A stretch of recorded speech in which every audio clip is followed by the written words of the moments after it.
You come to the edge of an ancient forest. Not an old forest, because you've been in plenty of those. This one is ancient. This one is different. This is Sablewood. And you can feel that difference the moment you start to enter the forest. See, legend has it that Sablewood has been here since time before the Forgotten Gods.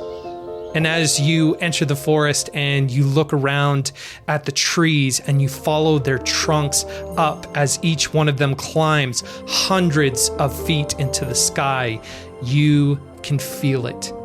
And each moment that you travel further into the forest, the more these towering trees engulf the view of the sky until all you can see is trees and the path ahead of you. You notice that the air feels heavier here. Not in a bad way. And there's still the smells of the forest and the smells of the animal that's pulling your cart. So the question is, what kind of animal is pulling your cart? Okay, so one of the differences between Daggerheart and D&D, like campaigns that we've done in the past, is that Daggerheart is kind of more of a collaborative narrative. And so at different times within the story, I could turn to you and ask you, well, what about this? What about this? What do you think this is? All that other kind of stuff. That's Daggerheart too. Okay. Yeah. So one of the things about Daggerheart is that you guys help build the world that we're exploring together. As you two are riding the cart through this forest, what kind of animal is pulling the cart? We could go with a boring horse, or We could go with the world's most craziest thing. yeah, This might cow. this might sound crazy. An ant. Giant ant. Like a giant ant? No, the world's smallest ant. There's the world's smallest ant pulling a cart? No, Yeah, that it's the world's strongest but smallest ant. I think this needs to be a little bit more practical than an ant. A mouse. Crazy. A mouse. It's a big. It's a No, not a mouse. bigger mouse. Mouse the size of a cow. Yes. No. No. Okay. That's creepy. It cannot be the normal sized mouse. 10,000 frogs. No. No. You're a frog. That would be slavery of your own kind. One second. What is the name of a giant horse? Let me look that up. Like a Clydesdale? Clydesdale, maybe. So a Clydesdale horse is one of those Oh, huge... that's big. Yeah, huge horses that have the big floofy white feet. Yes, Clydesdale. Clydesdale. Clydesdale. You want Clydesdale to be pulling the cart? I'm thinking of like it being like some sort of like A bat horse? a mystical creature. A bat horse, that's what it would be. A bat horse. A bat horse? A bat horse. So like Bat a horse. horse with bat wings? Bat horse? Yeah, bat Bat horse. horse. Bat horse. This Bad Our own horse, bad horse. Bad He's a horse, he's bad. Yeah, okay. Bat horse is great because here in this forest, you've heard the legends about the animals in this forest. The animals in this forest, much like the forest itself, they're different. They're ancient hybrid animals that you've heard stories about, like lemur toads or tiger elks or Tiger elks. what other kind of hybrid? What other kind of hybrid? A bat horse. Okay. Besides a bat horse, what other kind of hybrid animals do you think that you've heard stories about in this forest? Stupid one, frog squid. Frog squid. squid. You've Ooh. heard legends of the frog squid. The worst of all, It's a fish with legs. the antitropia. The antitropia, an antelope mixed No. with a what? An ant mixed with an elk. Oh And that no. elk is mixed with a tropia. What's a tropia? No idea, just came up with that. Okay. All right. A truly terrifying creature, or so you think, because these animals, as mystical as they are, some of them are docile, some of them are savage. And you don't know what kind of animals you're hearing the sounds of in the forest around you, but they're there, hidden amongst the trees. One distinct, what's the one distinct one? The ant. What did I call it? Antropia. Antropia. There's what does an antropia sound like? Okay, so Varian, your character is a wildborn, which means that you were raised in the forest. Yes, I was. So have you been to this forest? Like, do you feel at home in this forest, or have the stories that you've heard about this place make you timid? I have not been here, but I feel some kind of familiarity with this forest. The stories I have heard, I think may be untrue. I grew up in the forest with many unheard of animals, and stories are very deceiving. And your character's name's Barnacle. Yep, that's me. Okay, which one of you is driving this cart? I am. You're driving the cart? I am. All right, Varian. So as you're driving the cart, you're in the back of the cart. As you look up at Varian, what do you see? I see Varian as a tiger with some sort of big animal that has human-like features. So like a humanoid cat. Yeah. Yes, humanoid cat. Okay, and Varian, as you're driving this cart, what are you doing? Are you on the lookout? Are you humming to yourself? What's your attitude going into this forest, into this ancient mystical forest? I am humming some tunes that I learned from a very young age when I was a kitten. Just humming some tunes, driving the cart, looking around from time to time. Looking down at my little itty-bitty frog friend. Okay, as you look down at your itty-bitty frog friend, he's not so itty-bitty, but what do you see in the back of the cart riding with you? I see a frog wizard with palish green skin that almost reminds me of a pretty swamp. He's a cute little fellow. I kind of tower over him. Cute little fellow. Well, besides this cute little fellow in the back of the cart, you see a crate. And the reason why there's a crate in the back of the cart is because Marlowe Fairwind, who is the right-hand sorcerer of King Emerus, gathered his trusted allies, the two of you, to carry an important package to Hush, which is a small village within this ancient forest of Sablewood. Now, the crate is large, and it's heavy, and it's sealed with magic. It's addressed to the White Fire Archanist. You two have been tasked with delivering this crate to Hush. You've been given a map and the carriage that you're riding in, and a promise of reward upon your arrival. Do we know what's in the crate? You do not know what's in the crate. Okay. It was sealed before you got it, and you've only been tasked with delivering it to its destination. As you're driving the cart, humming to yourself, and as you're in the back looking out over the trees, you see something very unique about the look of the trees here in Sablewood. What is it? What's unique about the trees in Sablewood? Well, some of the trees, they're all twisted and gnarly, creepy. Twisted and creepy. Yeah. Twisted, gnarly, and creepy. I guess the feeling here, think of it like Mirkwood from Lord of the Rings.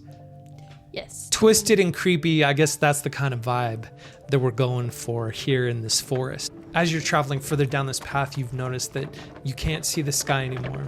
Everything is still lit. You can see around you, although everything is a little bit dimmer.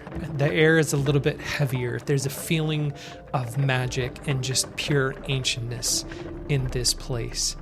And as you travel down this path, you start to go around a corner. And as you go around a corner, your bat horse gets a little skittish and speeds up a little bit. And so you turn the corner, one wheel of the cart starts to come off the ground and then back down onto the path. And all of a sudden, your horse stops. I start patting the horse's butt. What is frightening you, my friend? What is frightening? And I look ahead to see what's ahead. Yes, you look ahead to see as you're patting the horse's butt. You look ahead to see what's ahead, and what you see is an overturned merchant's cart lying sideways in the path before you. It's blocking your way. My little frog friend at the back, would you mind checking that out? Yeah, sure. I've stolen from carts multiple times. This will be easy. I mean, check and see if they're okay. Not steal. Check and see if there's anyone there, or if there's something. I may need to move it. It's in our way. If I scream, don't come running. Come running. What do you want me to do? Come help. I don't know. Okay, so are you going to get off the back of the cart? Yeah. Okay, so you get off the back of the cart and you look at this overturned cart in front of you, and you see a scattering of different fruits and vegetables all over the trail. And you notice something moving behind the cart. From around the side of the carriage, there steps a Strix wolf. This is a large creature with the body of a wolf and the face of an owl, with large wings that adorn its back. So pretty much a phoenix wolf. No. Think of a Hippogriff? Hippogriff. What? Yeah, It's a hippogriff. I guess you can kind of think of it like a hippogriff. So the thing that you notice about this Strix wolf is that it's chewing on something. It's chewing on its meal. And as you look at what's in its beak, you see a hand. Its meal was the traveler. Oh, I see. I don't feel so good. This Strix wolf, as it's chewing on its meal, it stares at you, curious as you approach the cart, like it's trying to judge whether you're a friend, whether you're a foe, whether it should attack or whether it should just walk away. And then Have I seen am I looking at it, or am I still paying attention to the horse? I don't know. Are you looking at the Strix wolf, or are you still are you still patting the horse's butt? I think you should still be patting the horse's butt, because you said Not patting the horse's butt Yes. anymore. Okay. I'm trying to comfort the horse. I'm not yeah. You don't patting see its butt. you don't see the Strix wolf. Okay, I've not noticed the Strix wolf yet. but Barnacle, you see the Strix wolf. Yeah. And as you're looking at the Strix wolf and it's chewing on its meal, you also see two small pups that come up beside It's the large. a mother. Yep, it's a mother. You see two small pups coming up beside the Strix wolf. So kind of like the story that I told you guys of running into the mother bear and her cub on the trail up in Montana. Yes. Yeah. You're standing on the trail in front of the cart, looking at the Strix wolf. You're on the cart, comforting the horse. Have you seen the Strix wolf yet? I think by now I would have noticed. By now it. you've noticed. You said you didn't see it though. Okay. By now I've noticed, brother. So Yes. what do you want to do at this moment? Don't come running. You're in front of it. I don't want to move. Don't use me as a meat shield. You don't want to move? Okay, that's your move, is to not move? Slowly climb off the cart. You want to climb off the cart? guess. Okay. Are you going to do anything, or are you just going to stand in the path? What a giant I'm gonna tell her to stay on the cart. I am a he. My character's a he. I'm gonna tell him to stay on the cart. If he jumps off, We're dead. I think we're all doomed. So you start to stand up from the cart, And as you start to stand up from the cart, you can see... I give her the stare. Yeah, you can see Barnacle turn and kind of motion for you to sit back down on the cart. Now, as you're moving, you look back at the Strix Wolf, who is looking at you. Its eyes kind of narrow. It's very weary of your movement. So, let's make our first roll of the game. In Daggerheart, we roll 2 d12s, and 1 dice represents hope and 1 represents fear. And so you're going to roll, there are 2 things that you're trying to succeed on. You're trying to succeed on the number that you need to beat, kind of like in a normal D&D game. But you're also trying to see if your outcome is with hope or with fear. If you roll with hope, if your hope die is greater than your fear die, then you roll with hope and you gain a hope.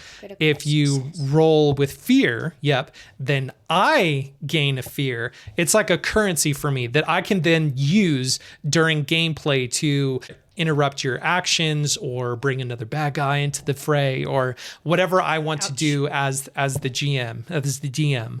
I can spend fear to do that, and you guys have abilities that you can spend hope in order to do as well. And just like you said, if you roll doubles of anything, that's a critical success. You gain a hope, and you also get to mark off a stress if you have earned a stress, but we'll talk about that later in the game.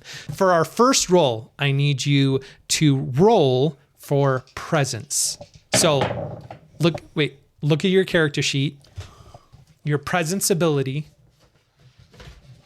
So I want you to roll for presence. So Barnacle, you have a +1 for presence. -1. You have a -1 for presence. And I rolled 12 with fear. You rolled 12 with fear? Critical success. Critical success. Okay, so This is gonna go so double bad. 3s. Now, you don't have any stress. Okay, so you rolled a critical. Barnacle, you rolled a critical success.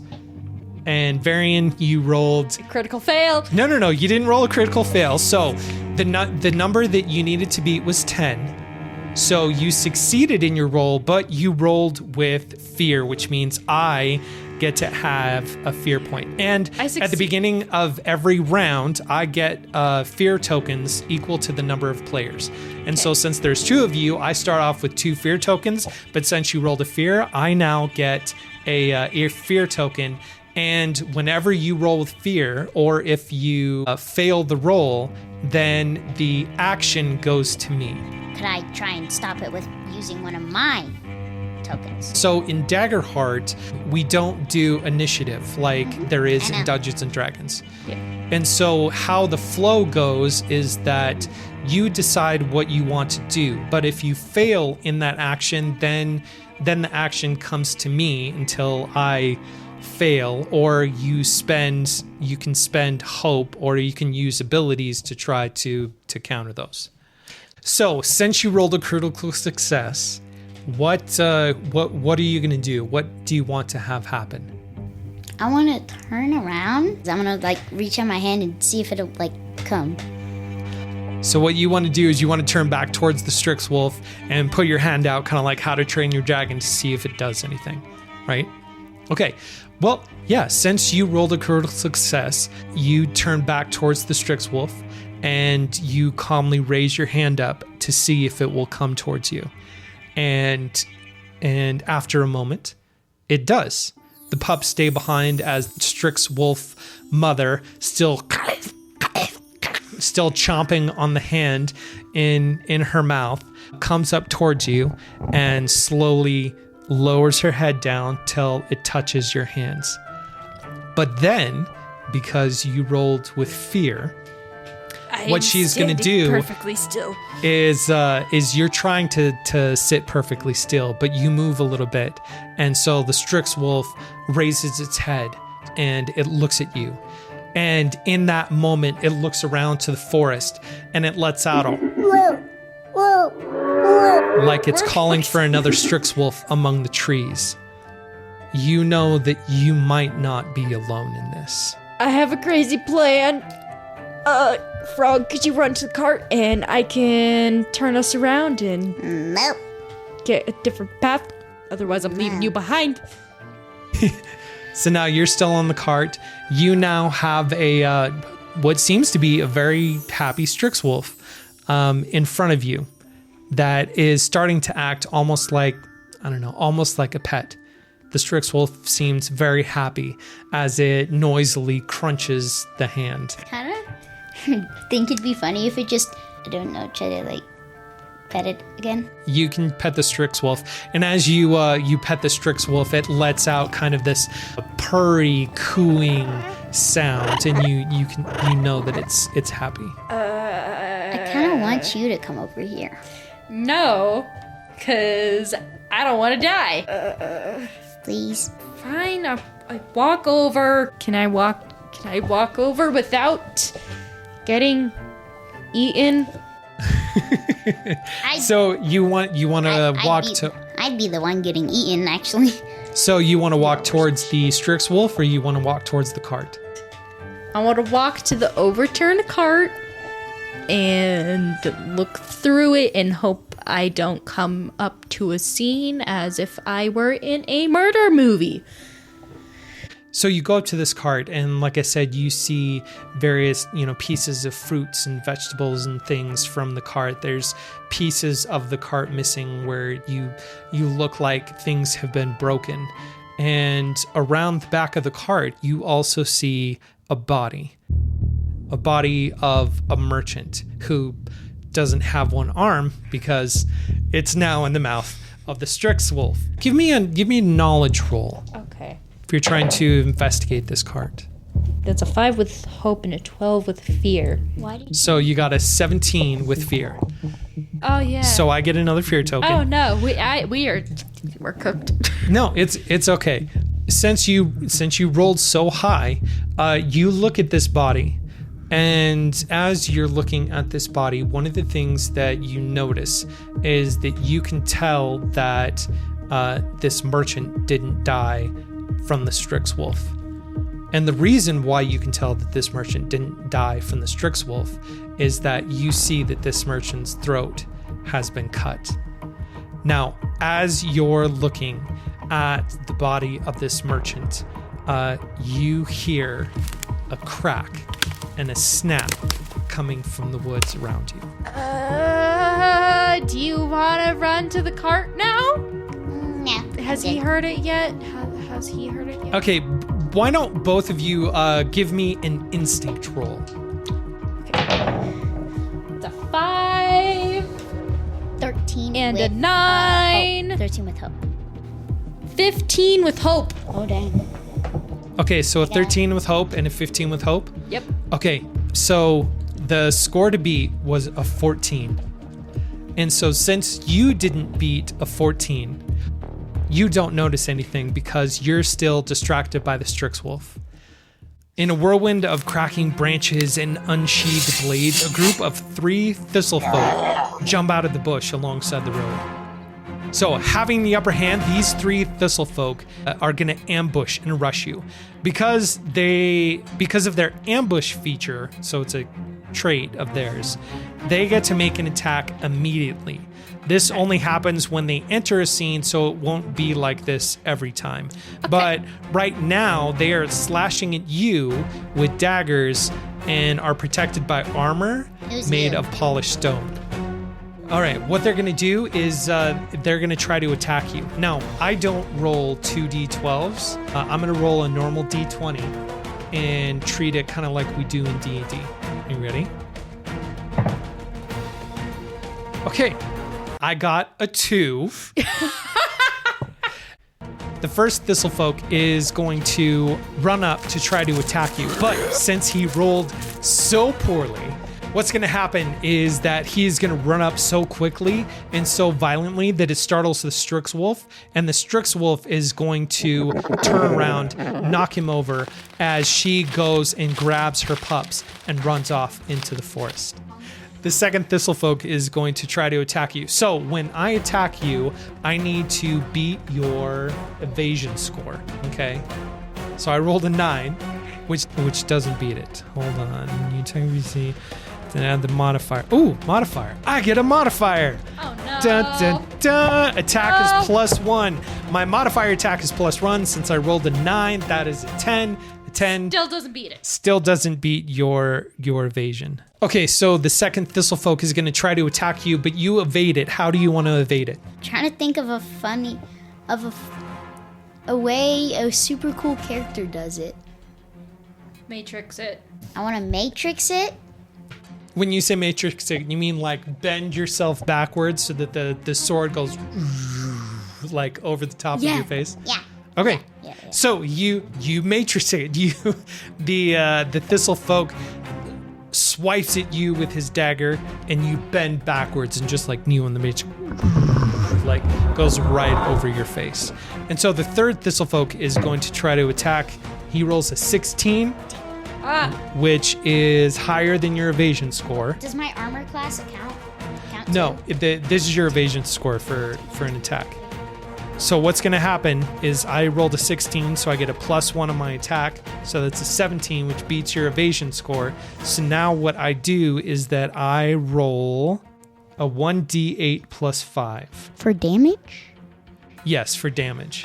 So I rolled a 1. I rolled a 1. +5 is 6. Okay, so in Daggerheart, what you have is that you have damage thresholds.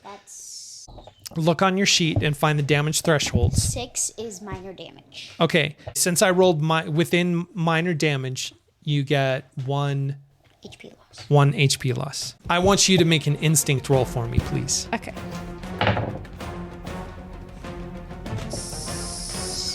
21 with fear. 21 with fear. Okay. With the 21 with fear, you look over at the ambush now happening in front of Barnacle, and you notice something.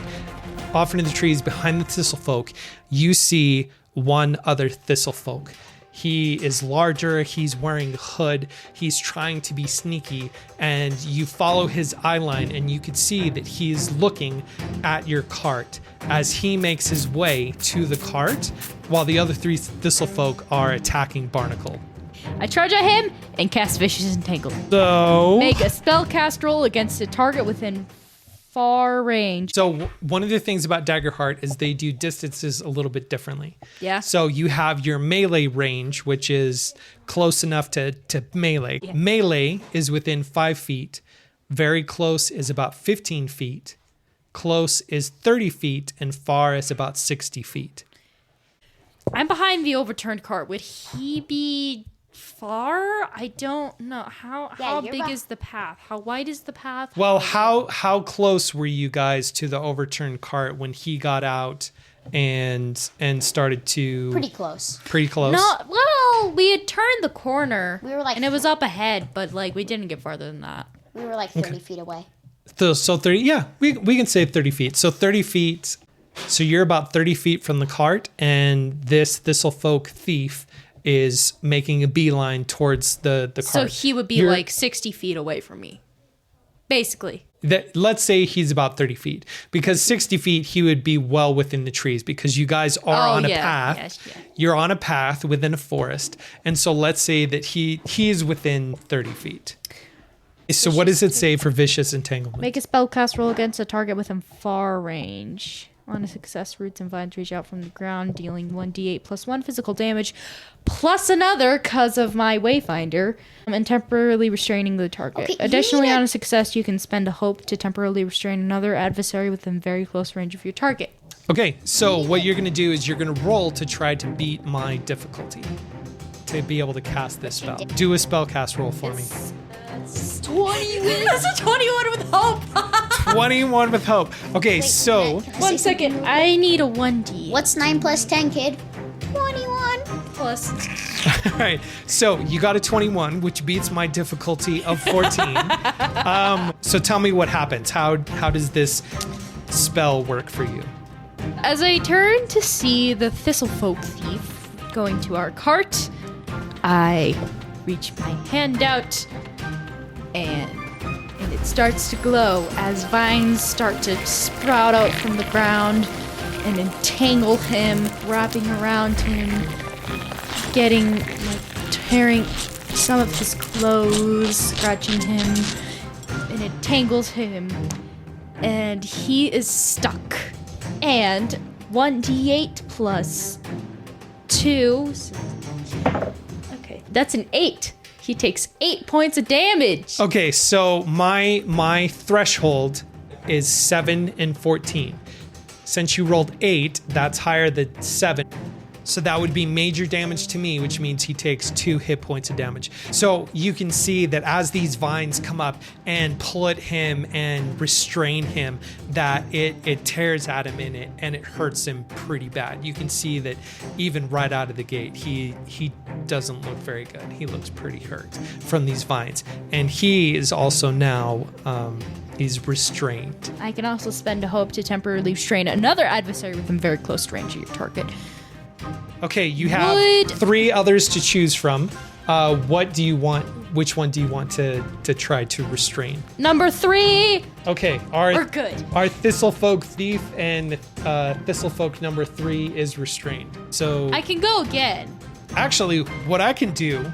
Oh no. So this is my currency. So what I want to do is I want to spend a fear, and my Thistlefolk thief, I'm gonna roll to try to get untangled from these vines. And if he doesn't roll a success, I can shoot him with my bow and arrow. So let's see what I rolled a 1. That's not a 1. That is a 1. That's a 1. That's a 1. Where's 7? He rolled a 1. I rolled a 1. That's 7. That's 1. Look, wait, let me show you. He rolled a 1. No, we didn't. I guess you're right. That does look like it looks like a 1, But it's a 7. but it's a 7. Either way. Either way, Okay, it I would've need to worked. use a different dice because apparently I can tell the difference between a 1 and a 7 on this dice. Okay, so I rolled a 7, even though it's not a 1, like it's still not a success. So what I'm going to do is I'm going to spend my turn trying to claw at the vines that are sticking at my leg, and so that's what the Thistle Thief folk is doing right now. And since I spent my fear, I'm going to put it back over here. So I'm going to keep these little fear tokens front and center so that you guys know just how much fear currency I have during this attack. I'm gonna stabby stab stab stab. Okay, so number 3 is restrained by vines. Would that give them a attack of opportunity? No, No. attack of opportunities don't work the same like they do in D&D. No, you could Okay, attack I'm number gonna 3. stabby stab stab number 3. You're going to stabby stab the one that's I'm restrained? gonna be like, Sorry, brother. no, I'm gonna be like, Sorry, my bang brother. bang bang, but just stab snips. Okay. No, I'm just gonna say stabby stab stab. I think you get to roll with advantage. So in Daggerheart, Should I rolling with re-roll? advantage, you roll your 2d12s and you roll an additional d6. So here's a d6. So what you would do is that number would help your overall roll, but it won't influence whether you roll with hope or whether you roll with fear. Wait. That's a critical success. Okay, so you got a critical success. You gained a hope. You take off a stress if you had a stress, which you don't, so you're fine. And so, what do you want to have happen Last right now? roll one. How is this gonna go down? This is gonna go down. What's another word for fist that nobody knows? I'm gonna make up a new word for a punch. Kablobler. Kablobler. I'm gonna Is that because you're not punching him with a fist? You're punching him with frog hands. Yeah. You're gonna kablobler. You're gonna kablobler him. Okay, I need you to roll a 1d8 and then add 1. 3. 3. 3 plus 1 is 4. Okay. No. 3 in total. He rolled 2 plus 1 is 3. My threshold is 6 and 12, so that means I get minor damage and 1 HP is removed. So you, Frog hand, what'd you think was gonna happen? I scream out in pain. And as I do, I look towards the thief, and he says, "Do it now!" I'm gonna use my fear to try to untangle myself. Oh! I got an 18, which is really good. Oh. So the Thistlefolk thief, what he's gonna do is he's gonna grab at his legs and he's gonna pull at him and he's gonna untangle himself. What I wanted to do is I wanted to try to go for the carriage, and he's gonna try to take the carriage. He's gonna try to take the carriage, but I'm right next to the carriage. Can I shoot him? Well, I don't know. Do you want to shoot him? I'm gonna shoot him. You're gonna shoot him? I have deadly aim, so I get it. So I get If I like take the carriage, you just like pick up the whole carriage and you just go like, Yeah, no, he's not going to pick up the whole carriage. There is... The horse still there? Yeah, the horse is still there. Okay. I'm gonna roll to shoot him. Is there any modifiers or anything when you use your bow? Yes, I have deadly aim, so I get +2. Ooh. All right, go for it. Roll to use your bow. Shoot him. Shoot him. Ah! And that's a 5 and a 2. That's, wait, 5 plus 9. 7. 9 with hope. That still isn't enough, is it? A 9 with hope. So, no, a 9 with hope is not enough. We'll say that you are used to attacking much larger foes. Yeah. And your aim is so precise, but it's precise to somebody that is much taller than this little thistlefolk thief. As you pull the string back, it's like your body takes over because you've done this many, many times before, and you aim where you think a deadly strike would be on a normal sized creature, and you let the arrow loose and it sails right over the head of the thistle thief folk. Now, I am going to spend another fear. Oh no. So what we're going to do is I want you to roll to see whether or not you perceive this arrow flying at you through the air. So I 10 with hope. Cool. So Do I perceive this? yes, you do perceive this. You can hear the arrow coming through the air. Do you want to try to duck, jump? How do you want to try to avoid this arrow coming at you? Well, you know how it's going like super fast. If I jump, then the other thistlefolk will try to jump, probably.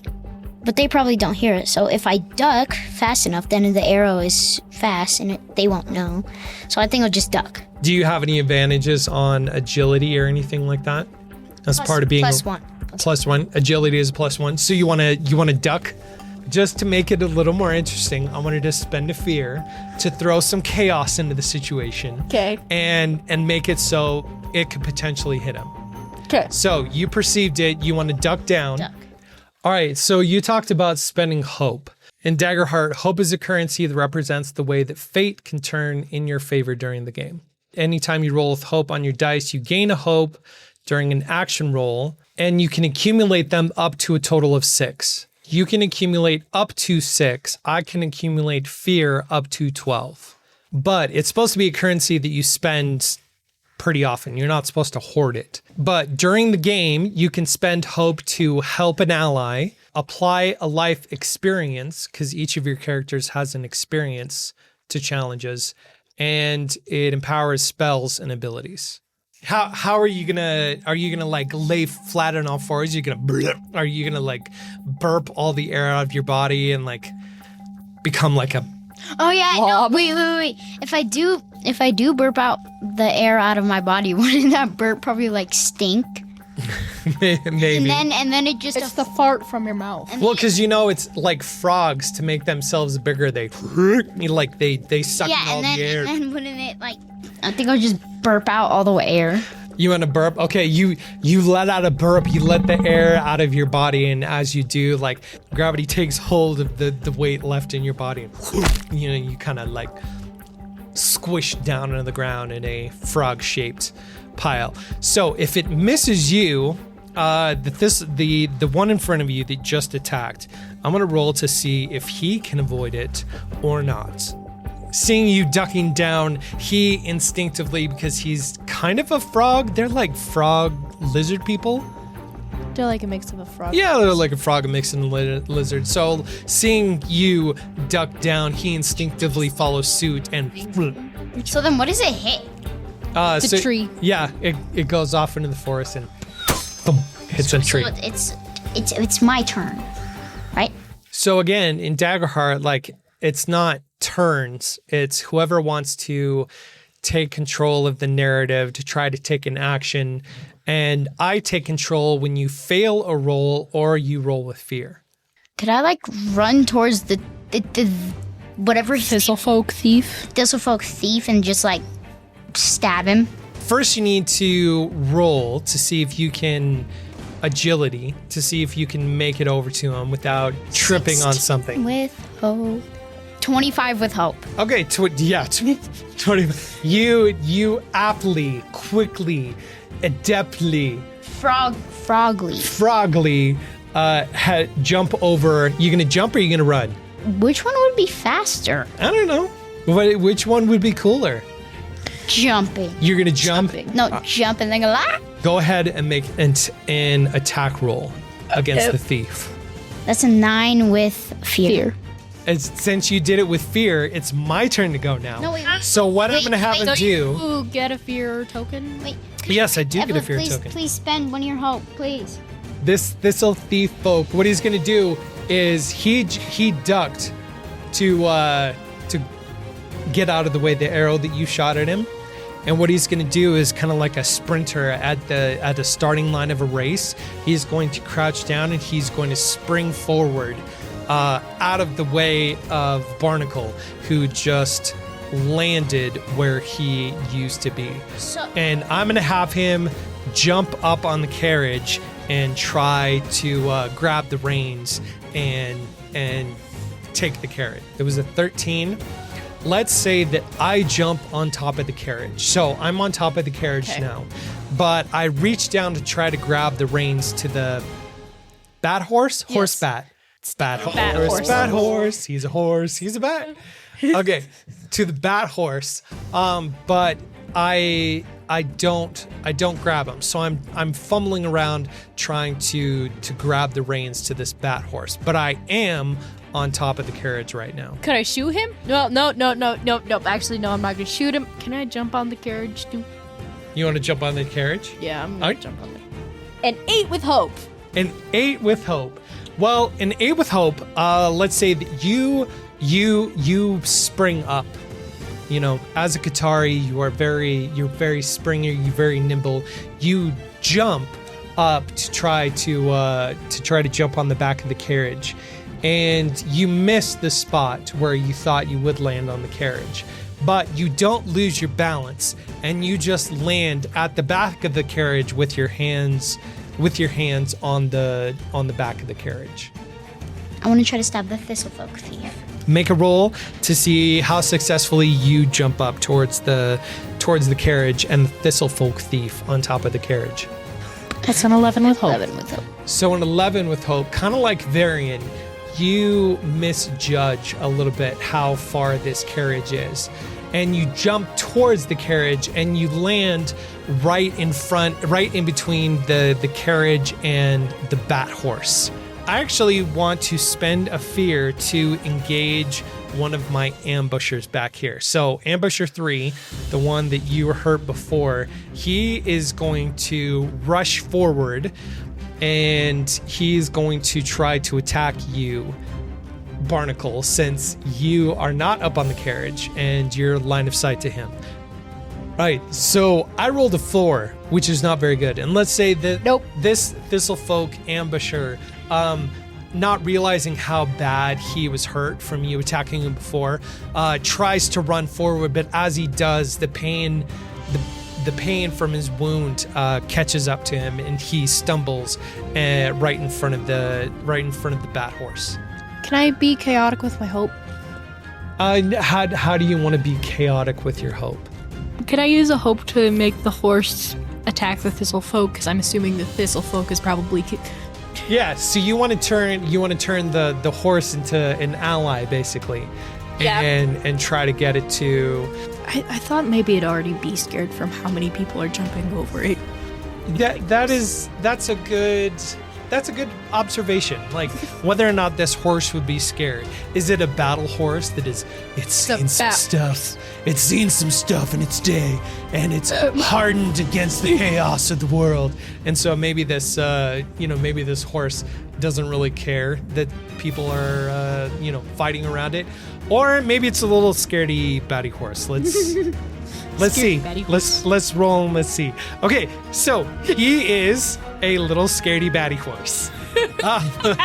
So you want to spend a hope to help an ally?